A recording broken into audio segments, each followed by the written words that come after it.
Qué alegría más grande volver a casa, a Magallanes, y tener esta oportunidad.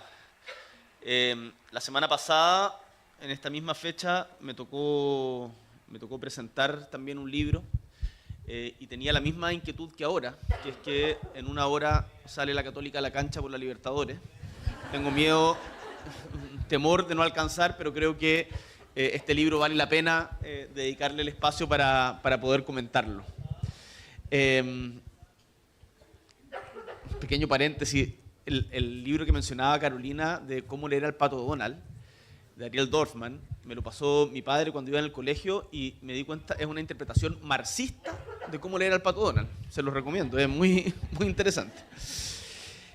Quiero partir agradeciendo, por cierto, a Mario, porque Mario tiene una particularidad que me tocó conocer como ministro de Hacienda, que en general los ministros de Hacienda no viajan. De hecho, en la mayoría de las regiones no hay seremi de Hacienda.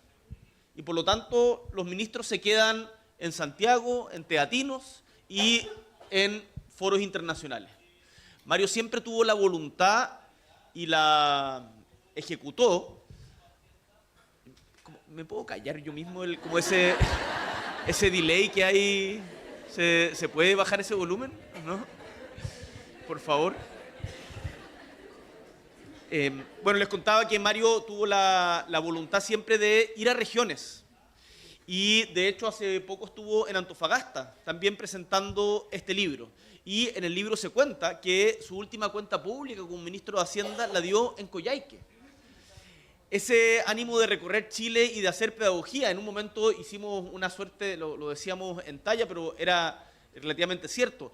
Mario y Janet trepan por Chile, porque para potenciar la reforma de pensiones salió Mario, Marcel y Janet Jara a recorrer Chile a explicarla en foros, con juntas de vecinos. Entonces, esa disposición por salir del lugar más cómodo y venir a conversar con gente que seguramente es muy improbable que tendría la oportunidad de encontrarse con un ministro de Hacienda, yo la encuentro tremendamente valorable. Y debo decir que es a Mario al que se le ocurrió venir.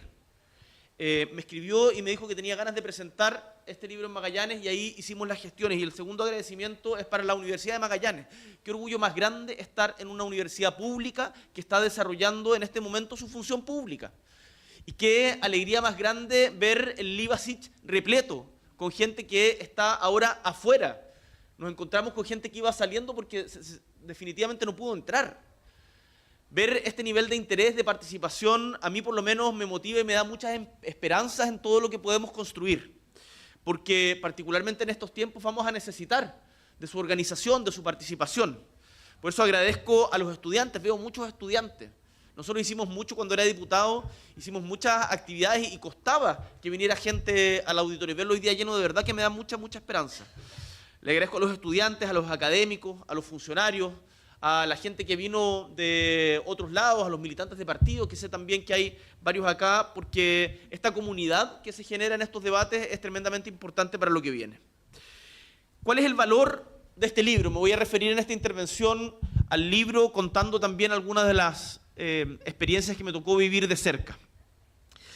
En primer lugar, que cuando uno lo ve y dice un ministro de Hacienda escribió un libro de más de 500 páginas. La presentación de, si uno dice eso, es como aléjate. Sin embargo, en el caso de este libro, es muy ameno de leer y de verdad se los recomiendo. Entiendo que está agotado en la entrepáginas y en la que leo, pero de todas maneras va a llegar una segunda edición, ya se mandó a hacer una segunda edición. Es rarísimo que un libro de economía tenga un éxito editorial de estas características, pero es que de verdad es muy bueno, es fácil de leer, pero además tiene rigurosidad. Es un libro riguroso y da cuenta de algo que es poco habitual, porque conocemos muchas memorias de políticos, pero conocemos poca que no son memorias de Mario Marcel. Mario es poco autorreferente, sino del proceso de toma de decisiones en la sala de máquinas de la economía chilena en su momento más convulso desde 1982. Entonces, tiene un interés que yo de verdad lo recomiendo que se acerquen a él. Además, otro valor de este libro es que es fácil encadenarlo con otros sucesos y de acá pueden surgir muchos otros libros. El día que a mí me toque escribir sobre nuestro periodo de gobierno, sin lugar a dudas, esta va a ser una fuente importante. Y qué importante que seamos nosotros quienes fuimos partícipes, protagonistas de esta historia, que contemos esta historia. Porque si no, y permítanme, y en esto yo voy a ser quizás un poco más, no es polémica la palabra, pero más frontal, ya no tengo algunos cuidados que tenía que tener antes, porque en general la manera en que los medios masivos aproximan la realidad del resto de la gente es a través de su legítima postura ideológica. Y el problema que tenemos en Chile es que los principales medios de comunicación son de derecha. Y por lo tanto, toda esta idea que se instaló respecto al gobierno, a nuestro gobierno, que terminó, permítanme decirlo de manera muy clara, en irresponsabilidades como decir que el Estado de Chile está quebrado, en decir que Chile se cae a pedazos, en hablar de una permanente emergencia y terminar, además, con una reforma a la que me voy a referir posteriormente, tiene que ver también con que se logró crear un sentido común respecto a estos temas. Y Mario lo relata en el libro respecto de cómo hubo que enfrentar durante el gobierno la permanente hostilidad de los poderes fácticos ligados a la derecha que fueron intransigentes con las reformas que se trataron de hacer. Entonces, por eso acá hay otro valor muy grande, que es que de una manera respetuosa, de una manera rigurosa, desde el progresismo, desde la izquierda, contemos nuestra propia historia. También tiene otro valor el libro, que pese a haber sido Mario el protagonista y es un libro contado en primera persona, no es un libro autorreferente en el sentido de que está permanentemente reconociendo el valor de los equipos. Y eso es súper importante porque ninguno de nosotros está acá si no es por el trabajo de muchos. Entonces, quienes tenemos figuración pública y quienes tenemos responsabilidades, en particular las de carácter unipersonal, nos apoyamos muchísimo en equipos y esos equipos deben ser reconocidos. Deben ser reconocidos. Y eso, este libro lo aborda muy bien. Y por último, algo que me parece claro, que intenta el libro y que para esto voy a citar un párrafo muy breve. Mario dice, lo primero que llama la atención respecto de la triple crisis económica de 2019-2024 en Chile es la limitada reflexión que parece haber generado considerando su magnitud. Posiblemente como una expresión de los tiempos que corren y de algunos sesgos propios de la cultura política local, en los últimos años hemos visto mucho más esfuerzos por culpar a otro de la crisis que intentar entender, aprender y construir a partir de ella. Y en eso este es otro valor importante de este libro, que no juzga, pudiendo juzgar, teniendo buenos elementos para apuntar con el dedo, para cobrar cuentas. Y no lo hace, sino que hace el esfuerzo por entender, por proponer como una base para transformar. Y ahí recojo algo de lo que decía Carolina, que me parece importante. Hoy día, en estos tiempos, es mucho más rentable y hay una pulsión o una inercia que te lleva a eso, que para ser escuchado tenemos que ganar la atención. Y hoy día hay una disputa por la atención, y la atención dura 8 segundos. Hoy día es muy difícil encontrar gente que vea películas, porque estar 2 horas en una pantalla sin adelantarlo rápido, o leer un libro de 500 páginas, porque los reels duran 8 segundos. Y es mucho más rentable comunicacionalmente en el corto plazo hacer un reel con algún tipo de performance o gritonearse con alguien y decir que eso es política. Y así no vamos a avanzar. Necesitamos darnos el tiempo para la reflexión. tenemos por primera vez en mucho tiempo 3 años sin elecciones. Yo invito a las fuerzas progresistas a que no caigamos en el error de tratar solamente de hacer una política adversarial y no reflexionar sobre nosotros, sobre el resto, sobre la sociedad que queremos construir. Yo creo que este libro es un aporte en ese sentido. Tercer punto. El libro aborda relatos de momentos clave y de varios de ellos tuve la oportunidad de participar, para bien o para mal. Y por lo tanto tiene una parte anecdótica también cuando cuenta la intimidad de la sala de máquinas. Y cuenta cómo se vivió, por ejemplo, el estallido social desde la perspectiva del Banco Central y cuáles fueron los riesgos que se empezaron a visorar en ese momento. Cuenta la visión que se tenía desde el mundo de la economía previo a lo que fue el acuerdo del 15 de noviembre. Yo recuerdo que antes del 15 de noviembre, yo era diputado del 2019, recibí una llamada del ministro Ignacio Briones para transmitirme su preocupación, que me pareció una preocupación honesta, porque estaban próximas a cortarse las cadenas de pago en Chile, en ese momento. En ese momento ya estábamos en medio de las discusiones respecto de cómo podíamos tener una salida institucional. Y la verdad es que el nivel de tensión que hubo en ese tiempo y de presión para no acordar nada y por lo tanto dejar que sencillamente siguiera como una suerte de rumbo natural de las cosas, fue muy grande. Y en esos momentos se requiere pensar en el bien mayor del país y no en el rédito personal o de intereses de corto plazo. Y eso es algo que el libro también destaca. También Mario, en la única, creo, o de las pocas recreaciones que hace, recrea la conversación que tuvimos cuando le pedí que fuera ministro de Hacienda. Y él dice que no se lo esperaba. Y yo creo que es cierto.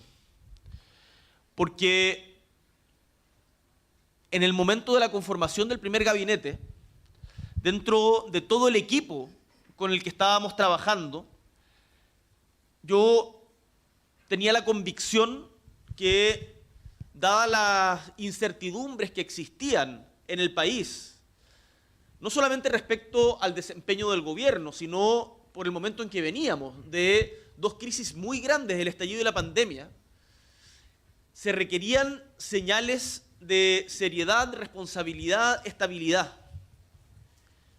Y eso no era obvio ni unánime a la hora de conformar el equipo. Entonces, finalmente, la decisión de nombrar los ministros es atribución exclusiva del presidente de la República. Uno siempre hace consulta, pero es en esos momentos también en donde se juega la soledad del poder. Porque hay que atreverse a tomar decisiones. Y yo le agradezco muchísimo a Mario las conversaciones que tuvimos en ese momento, que él las describe de manera bastante fiel acá, porque su aporte desde el Ministerio de Hacienda, pero la señal que se dio al mundo político, a los mercados, fue tremendamente importante. Lo comentábamos en algún momento en ese primer comité político, en rango de edad. Mario era por lejos el más viejo y después venía yo. Imagínense. O sea, bueno, ya lo dije antes, creo que faltó un diseño más abarcador de la experiencia en ese primer momento. Y Mario tuvo esa generosidad. Y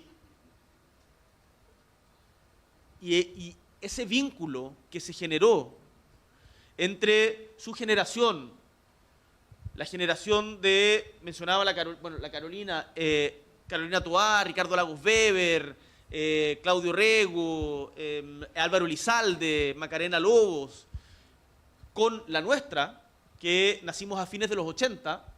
Mario cuenta en alguna parte del libro que tenía 13 años, creo, el 11 de septiembre de 1973, y que ese día, caminando por San Diego hacia Mata, al ver un camión de militares o una marcha de militares hacia el centro de Santiago y a la vez una cola para comprar alimentos, vinculó la política y la economía. O O sea, pero es de esa época. Nosotros venimos de una generación muy posterior y por lo tanto no tenemos, por ejemplo, nuestra generación no tenía, y que algo menciona en esto acá en el libro también Mario, no tenía el recuerdo de la inflación, del dólar fijado a 39, de la inflación, no, esto no lo recuerda Mario, pero por eso es importante también, y les recomiendo a todos ustedes, en particular a los estudiantes, lean Historia de Chile. La inflación fue un problema estructural de nuestro país en el siglo XX, no solo en el siglo XX, pero los gobiernos de Ibáñez, de Alessandri, de Frei, de Allende, la dictadura, la inflación golpeaba profundamente y siempre golpea más duro a los sectores populares. Entonces, no haber tenido esa conciencia experiencial te cambia la manera de abordarlo. Entonces, la decisión de nombrarlo yo es algo que creo que fue muy acertado, pero por sobre todo agradezco en este caso a la contraparte, la voluntad de haberlo hecho.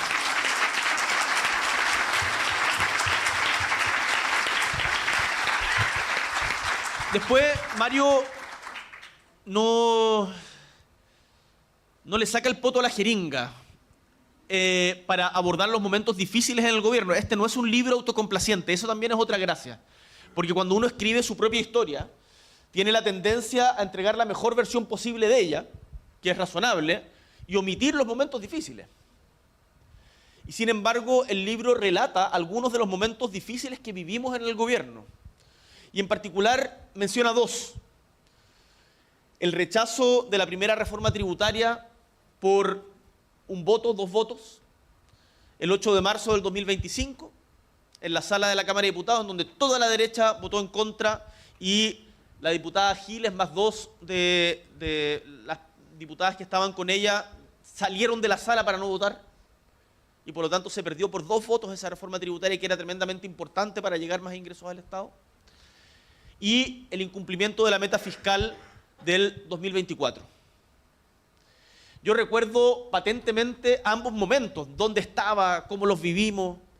En los dos, además, Mario me presentó su renuncia no indeclinable, evidentemente, pero me dijo, quizás es mejor que yo salga, esto lo cuenta en el libro, no es ninguna infidencia a estas alturas, es mejor que yo salga porque la derrota tributaria había sido una derrota muy grande, la regla fiscal había sido algo relativamente inesperado y era muy importante, además, bueno, por diferentes motivos que se explican en el libro, y ahí ambos concordamos en que era muy importante que siguiera. Y pucha que valió la pena, pucha que me alegro de esa decisión conjunta. Me encantaría detenerme un poco más en estos momentos, en qué fue lo que pasó ahí, pero creo que por tiempo y por el nivel de calor que hace y el gas que estamos gastando, voy a omitirlo, pero si se puede bajar la calefa sería...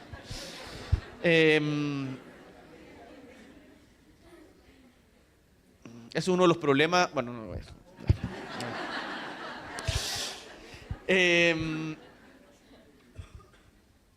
Y además, ambos estos momentos duros trajeron consecuencias muy importantes. Y además habla de la fragilidad y de la dificultad que tuvo nuestro gobierno al ser minoría parlamentaria. Este gobierno, el actual, logró aprobar su reforma tributaria en 4 meses. En 4 meses. Después voy a comentar algo respecto en particular de aquello. Nosotros no solamente nos demoramos prácticamente un año en la Comisión de Hacienda de la Cámara de Diputados, sino que, y después la votación en la sala, sino que después se rechazó. Entonces, era muy difícil sacar adelante los proyectos con el Congreso que teníamos, pero bueno, así es la democracia, es parte de. Y sin embargo, seguimos adelante. Y eso es algo que también destaca el libro, a lo que me voy a referir brevemente. Esto trajo consecuencias. Se postergó un año la discusión tributaria y en el caso del incumplimiento de la meta fiscal tuvimos que hacer ajustes dolorosísimos porque, cabe decirlo, el incumplimiento de la meta fiscal fue por parte de los ingresos y no del gasto. Respecto del gasto, nosotros como gobierno y la política fiscal teníamos control, o sea, mayor control. Sin embargo, respecto a los ingresos, concurren circunstancias que van más allá de la voluntad del gobierno. Y por ahí, tanto el 2024 como el 2025, tuvimos desvíos muy importantes. Y eso implicó que tuviéramos que hacer ajustes durante el proceso de gobierno que fueron muy dolorosos, que fueron muy complejos, pero lo hicimos. Y en esto siento que con Mario trabajamos muy en equipo y nuestros ministros jamás anduvieron peleando por la prensa, pese a que habían discusiones duras en el comité político y en el Consejo de Gabinete respecto justamente a este tema, porque había un bien común compartido que tenía que ver más allá con el desempeño del gobierno. De hecho, Mario destaca algo que es extraño en política. En el año de las elecciones, nosotros no solamente, o sea, no se contrajo el gasto, pero aumentó muy poco, y hicimos un recorte de más de 600 millones de dólares en el ejercicio, además de las resignaciones, en año electoral, porque sabíamos que era lo correcto de hacer. El gobierno anterior al nuestro había desembolsado una cantidad de plata inimaginable en su último año, que es parte de los problemas que tuvimos, que hubo. Y para qué decir, o sea, en la dictadura, por ejemplo, se trató de disfrazar todas las cifras de pobreza en los últimos años, 89, con un gasto fiscal exorbitante. Y eso siempre termina siendo un problema. Nosotros fuimos responsables en eso. Y también el libro trata la reforma de pensiones, que le dedica un capítulo entero a una reforma que muchos nos invitaron a abandonar, porque teníamos minoría parlamentaria, porque era muy difícil, porque de lado y lado a veces era difícil ceder para llegar a un punto común. Y sin embargo, cuando hoy día camino por las calles de cualquier ciudad de Chile y una persona mayor me agradece porque le mejoró sustantivamente la pensión en más de un 30% a veces, digo, pucha, valió la pena.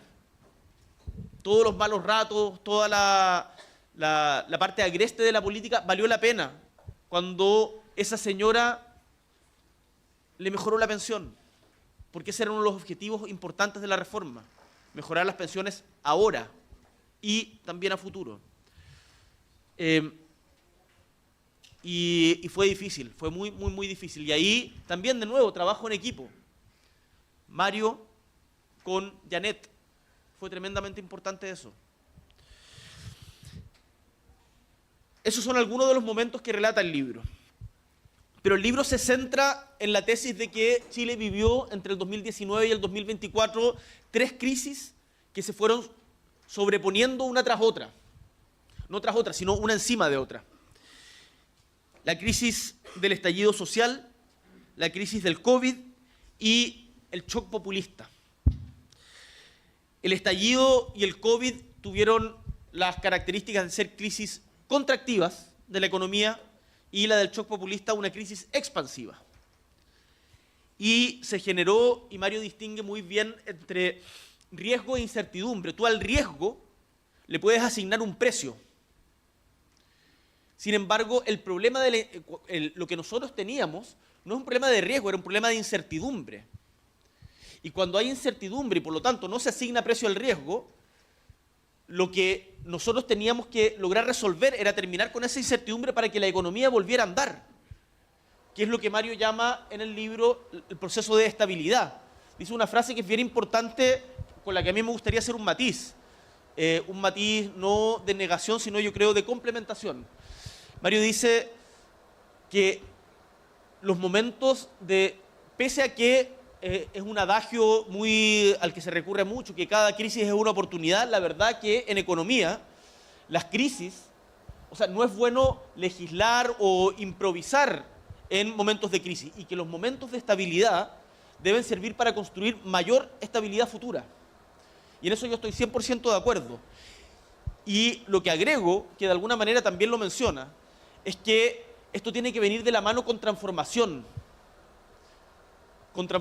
y adaptación de las estructuras económicas y de las estructuras sociales, porque los eventos como el estallido, en donde se acumula una rabia por mucho tiempo de manera latente, pero que, como se decía desde algunas élites, no se vio venir, La peor manera de enfrentarlo es no cambiando nada. La mejor manera de mantener lo bueno es ser capaces de cambiar. Y yo creo que cuando nos preguntamos, y Mario se lo pregunta, ¿cuándo termina una crisis? Y hace referencia a diferentes modos de una perspectiva, 3 modos distintos de cómo desde una perspectiva económica se puede dar por terminada una crisis. Y todos los datos convergen en que las crisis, estas crisis que acá se identifican, uno las puede dar por terminada en algún trimestre del 2024, el segundo trimestre del 2024. Sin embargo, hay otra pregunta más difícil que se pone también en el libro, que Mario dice, las crisis terminan cuando dejan de actuar las fuerzas que las desencadenaron. Entonces, preguntémonos respecto a las crisis que identifica. El COVID fue el virus y la pandemia. Está terminado en términos médicos, sí, la vacuna se logró controlar, evidentemente pueden haber otras pandemias, pero hubo una preparación y además el servicio de salud en Chile demostró su resiliencia, por lo tanto uno podría dar esa crisis por terminada. Estamos acá, una junta de estas características hace 5 años hubiese sido derechamente imposible. Esa crisis está terminada. Pero, ¿terminó la crisis producto del estallido social? Y yo me atrevo y me aventuro a responder que no. Porque los motivos subyacentes a la crisis que derivó en el estallido social, muchos de ellos no han tenido respuesta aún. Y de lo cual todos quienes somos actores de primera línea en la política tenemos algún grado de responsabilidad. Por lo tanto, acá no estoy diciendo la culpa es del otro, estoy diciendo revisemos qué es lo que ha pasado ahí. Pienso, por ejemplo, en materia de salud mental o en materia de educación. En bueno, hay diferentes motivos para pensar que esto todavía hay mucho trabajo que hacer. Pero tenemos un problema, que hay un sector de la sociedad que está en negación de los motivos que llevaron a esa crisis, que es la derecha. Y la ultraderecha ha tratado de instalar permanentemente que el estallido social fue un estallido delictual, un golpe de Estado no convencional, que el Frente Amplio y el Partido Comunista, o que Venezuela, o que el K-pop, lo que sea, influyeron y maquinaron para que esto sucediera, negándole agencia, por lo tanto, al pueblo de Chile, que el 25 de octubre, en todo Chile, Punta Arenas incluido, salió a las calles masivamente y de forma pacífica para decir que quería transformaciones. ¿Hubo violencia? Sí, hubo violencia. ¿Está mal? Sí, está mal. Y hay que decirlo sin ambigüedades. Pero una cosa es una cosa y otra cosa es otra cosa. Y las causas subyacentes al estallido social, muchas siguen sin ser resueltas. Y están ahí, latentes. Entonces, y a mí lo que más veo esto en la derecha, su negación, su intento de apropiación de la historia. Ahora hicieron una comisión investigadora en donde están abordando teorías, no sé, invitan a gente para decir de que el gobierno de Venezuela fue el que financió las protestas. Y al señor que lleva esa tesis le dan 2 páginas del Mercurio. Pero el empresariado, el gran empresariado, que en un primer momento tuvo una actitud receptiva, lo decía, yo creo que la que lo planteó de manera más lúcida, aunque suene, algunas veces puede parecer jocoso o fuera de contexto, pero la frase de Cecilia Morel, cuando dice vamos a tener que ceder privilegios, creo que en el fondo logra condensar la sensación que existía en un sector de la sociedad. Pero eso, después del plebiscito del 4 de septiembre del 2022, desapareció completamente. Y el empresariado, el gran empresariado con el que nos tocó lidiar a nosotros, la CPC en particular, pero también los otros gremios empresariales y los grandes empresarios, la verdad es que olvidaron todas las lecciones que ahí se podrían haber aprendido. Y eso es un problema. Porque desde la izquierda nosotros hemos hecho, y yo he intentado hacerlo públicamente, y siempre uno recibe críticas por esto, pero está bien. Yo creo que tenemos que atrevernos a reflexionar públicamente independiente del que dirán, porque si no vamos a volver a cometer los mismos errores. Pero acá hay un sector que no solamente no está reflexionando sobre el problema que llevó a la crisis, sino que lo está negando. Y eso va a traer problemas. Y una de las cosas que hace el libro, al tratar de entender y de entendernos, es invitar a esa reflexión a quienes no piensan necesariamente como Mario, como yo, como el progresismo, como la izquierda. Y ojalá que esa invitación se tome. Ojalá que este libro no lo lea solamente la gente que nos apoyaba, que no sea solamente una lectura académica, sino que permita un debate social. Y respecto al shock populista, uno podría decir, y lo dice Mario, nosotros logramos contenerlo desde el gobierno. Yo quiero valorar hoy día, Carolina lo mencionó, pero que el voto de Carolina para haber parado el cuarto retiro fue de una valentía tremenda.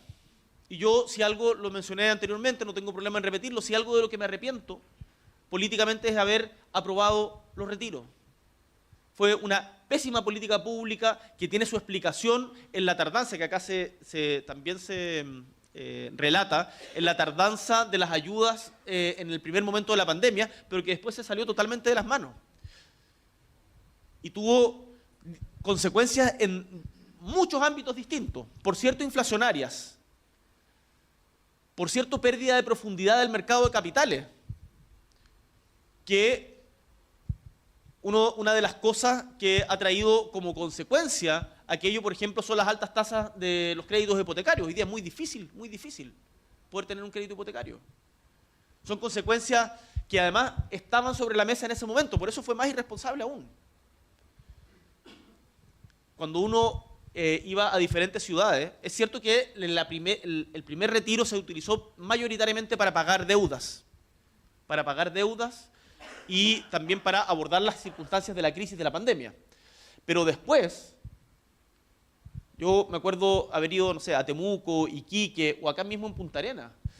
Un efecto terciario, si se quiere, es que la congestión en las calles aumentó. Se compraron muchos autos en esa época. Sumado a los IFE, que fueron más allá de lo que era necesario, se generó una situación de sobrecalentamiento que era muy difícil parar, porque, y lo decían algunos, esto era como droga para los parlamentarios. Yo era parlamentario. Lo estoy diciendo desde una perspectiva de revisión de lo logrado. Y Mario era presidente del Banco Central y lo advirtió claramente. Por eso fue muy importante, y lo relata también en el libro, que en nuestra conversación presencial, cuando le pido que sea ministro de Hacienda, me dice, una de las cosas que tenemos que acordar es que vamos a hacer todos los esfuerzos para que no haya más retiro. Y ahí cuenta cómo en la discusión del quinto retiro tuvimos incluso diferencias, no entre nosotros dos, sino dentro de la coalición de gobierno. Hubo algunos partidos que se cuadraron, pero otros que siempre desordenados. Por lo tanto, no estamos inermes a la posibilidad del populismo. Y en el Parlamento permanentemente está esa pulsión. Tenemos que actuar con responsabilidad. Pero responsabilidad no significa mediocridad, responsabilidad no significa moderación necesariamente. Hay algunos como fanáticos de la moderación. Están como los militantes de Corea del Centro, que todo tiene que ser, que te exigen moderación a toda costa. No, a veces hay que ser radical, creo yo. Esto no se lo imputo a nadie más. Hay momentos en que hay que ser radical, pero ser siempre responsable. Ser siempre responsable. Y la radicalidad no se juega en quién tira más piedras, en quién habla con más esdrújulas, en quién grita más fuerte, sino en la capacidad de hacer transformaciones que sean perdurables en el tiempo, que vayan en beneficio de la mayoría de la población. Y una de las cosas que destaca Mario es que la respuesta, cuando él estaba en el Banco Central, institucional, a la crisis del COVID, tuvo tres características que es muy importante destacar. la oportunidad, la rapidez. Y ahí está lo que él denomina la histórica sesión del 20 de marzo del Consejo del Banco Central, que es tremendamente interesante por con cuánta rapidez se adoptaron políticas que lograron aminorar el impacto de la crisis. La rapidez, la responsabilidad y la creatividad. Y esa es otra cosa que yo destaco de Mario, que no se expresa totalmente en el libro, porque, por ejemplo, no incluiste lo del capital natural, pero sí ideas fuera de la caja. En política es necesario pensar fuera de la caja. El bolsillo electrónico, por ejemplo, fue una política pública que se implementó por idea de Mario con sus equipos desde el Ministerio de Hacienda y que tuvo tremendo éxito. Hay muchas políticas que al comienzo son resistidas por ciertos sectores, pero que, recuerden cuánto tuvimos que pelear, bueno, por la gratuidad, por las 40 horas, en su momento el presidente Lagos, todo lo que tuvo que pelear contra el colegio médico de entonces, dirigido por un senador de hoy día, contra el auge. La política nacional de cuidado, en fin, todos siempre pueden encontrar resistencia, pero hay que pensar fuera de la caja para lograr llegar a acuerdos. Y ahí, y es otra cosa que destaca el libro, que haya un interlocutor que esté dispuesto, un interlocutor contrario, que esté dispuesto a escuchar y que pensemos juntos, pucha que es importante. Y nosotros tuvimos la suerte de tenerlo en la derecha. Pienso en Sergio Galilea, que fue fundamental para sacar adelante la reforma de pensiones. El compañero Moreira, que es magallánico, que tiene sus particularidades, pero le tengo tremendo aprecio. Juan Antonio Coloma, desde las antípodas de lo que yo creo, pienso y de la historia, pero que también tuvo disposición a sentarse a conversar y sacar adelante la reforma de pensiones. Entonces, cuando hay un bien común compartido, uno no puede negar la conversación. Lo que sí puede hacer y debe hacer, y yo creo que es lo que hizo la oposición en el contexto de la actual reforma tributaria, es decir que si no hay un ánimo de diálogo recíproco, bueno, no se puede nomás. Y ok, tienen mayoría para aprobarlo hoy día. Y lo aprobaron. Aprobaron una reforma tremendamente regresiva. Este gobierno, la reforma que aprobó es tremendamente regresiva, que va además en contra de muchas de las cosas que se plantean acá. Porque si un problema vivimos durante el gobierno fue justamente producto de la caída de los ingresos, y ahí hay un desafío muy especial respecto al impuesto a la renta, es la estrechez fiscal, producto también de las obligaciones legales de gasto, que es más del 90% del presupuesto, y este gobierno va a generar más déficit fiscal. Más déficit fiscal. Cuando recién había sido electo, los analistas de la derecha decían, ahora sí está el optimismo, ahora sí las cosas van a ir mejor. Hoy día salieron las cuentas nacionales. Hoy día salió el informe de las cuentas nacionales, en donde se revisaron a la baja y tenemos 2 trimestres de crecimiento negativo. Entonces, yo creo que la reforma tributaria que aprobó este gobierno es de una tremenda irresponsabilidad en materia fiscal. Es legítimo que lo planteen. Si yo no estoy en contra de la ideología, cuando hay críticas de nuestro sector que dicen este gobierno es muy ideológico, bueno, en buena hora, si ganaron.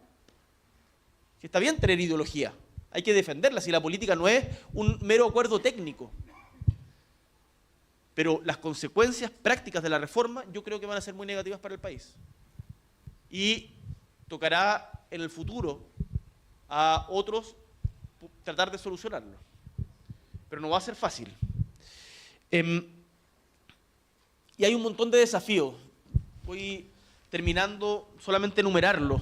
Mario los menciona acá, no lo desarrolla porque no es el objetivo del libro, pero es algo en lo que sin duda tiene que trabajar y se lo pedimos de aquí en adelante. Por ejemplo, ¿qué está pasando con la recaudación del impuesto a la renta? ¿Cómo realizar un ajuste fiscal que va a ser necesario por el cambio demográfico que tenemos hoy día? La lucha contra la evasión de los grandes patrimonios y también contra el fraude social, el caso de las licencias. La reforma del empleo público. Les voy a contar una infidencia, me llamó ayer, anteayer, o el domingo, no me acuerdo, Macarena Lobos, que fue nuestra última ministra de Sexpress, una tremenda mujer. Y me dice que del gobierno la invitaron a participar de la Comisión de Reforma al Empleo Público. ¿Y que qué pensaba yo? Uno dice, con este gobierno y la actitud que ha tenido en general, como que es difícil conversar, negociar, pero yo le planteé, mira, Macarena, hay que ir de todas maneras. Hay que estar ahí, hay que dar nuestros puntos de vista, tratar de hacer un aporte, porque se requiere una modernización, lo que no significa denigrar al empleo público, lo que no significa tratar de achicar al Estado a costa de derechos sociales. Bueno, Mario hace algunas propuestas ahí respecto a este tema, de distinguir el tipo de funcionarios públicos según su rol, pero es un debate que tenemos que estar, tenemos que dar, porque los gobiernos pasan, el Estado y los pueblos quedan, y quienes estamos en política tenemos que siempre estar dispuestos a colaborar con quien quiera que sea el gobierno para políticas de Estado, lo que no significa ceder en convicciones que son claras. Por eso toda la oposición rechazó la reforma regresiva del presidente, y yo espero que haya una oposición franca, respetuosa, pero abierta, clara y firme respecto de esta reforma constitucional que quieren instaurar un estado de sitio de 240 días con la atribución exclusiva del presidente de la República, con una limitación de libertades que no se había visto, inédita en la democracia chilena. Entonces, hay muchos desafíos. ¿Cómo crecer sobre el 3%? ¿Cómo tener un nuevo modelo de desarrollo en el fondo? No podemos basarnos solamente en la explotación de nuestros recursos naturales y en las exportaciones. Tenemos que añadir valor. Esa es una discusión muy larga, se está dando también al interior de la izquierda. Nicolás Grau está escribiendo sobre eso, Camila Vallejo está trabajando también en esa área. Hay mucho, no me cabe ninguna duda, que Mario también y de los diferentes centros de estudio de socialismo democrático, del Frente Amplio, del PC, está empezando esa conversación. No empezando, pero se está desarrollando. Yo creo que eso también tenemos que seguir haciendo público, y ojalá la UMAG pueda ser también un escenario para eso.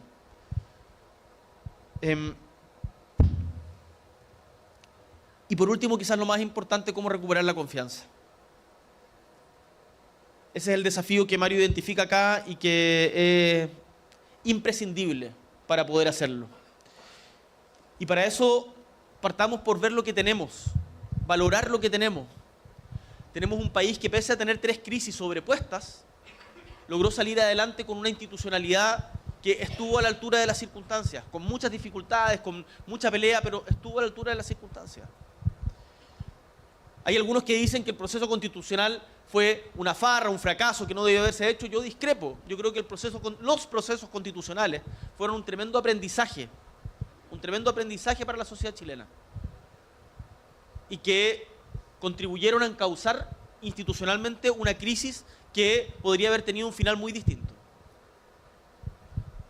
Entonces, valoremos lo que tenemos y combatamos el pesimismo, tanto el pesimismo ideológico de la derecha, y en particular a mí me tocó verlo, el pesimismo ideológico del empresariado de derecha, pero también ese pesimismo medio agorero de la izquierda, que dice que todo está mal, que el mundo se va a acabar, que las grandes oligarquías nos están estafando, cosas que pueden ser ciertas, pero nosotros tenemos que transmitir esperanza.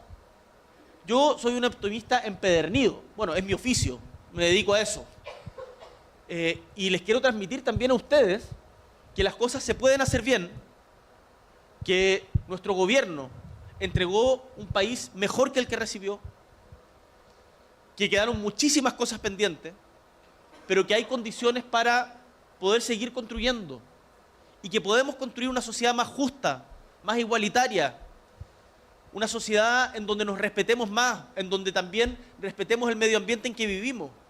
Ahí estudien qué es el capital natural, que es una de las cosas que Mario impulsó también desde el Ministerio de Hacienda. Podemos tener un nuevo modelo de desarrollo que no sea a costa de las comunidades. Podemos agregarle más valor a lo que producimos. Podemos, en el fondo, seguir luchando por el legítimo derecho a ser más felices. Y ese es el arte de la política al final del día. Y yo estoy convencido que en esa línea, en la construcción de confianza, en donde Chile tiene muchísimo que entregarle al mundo, nosotros tenemos que estar a la altura y desde la política tenemos que estar a la altura. Y en eso vamos a seguir trabajando. Muchísimas gracias.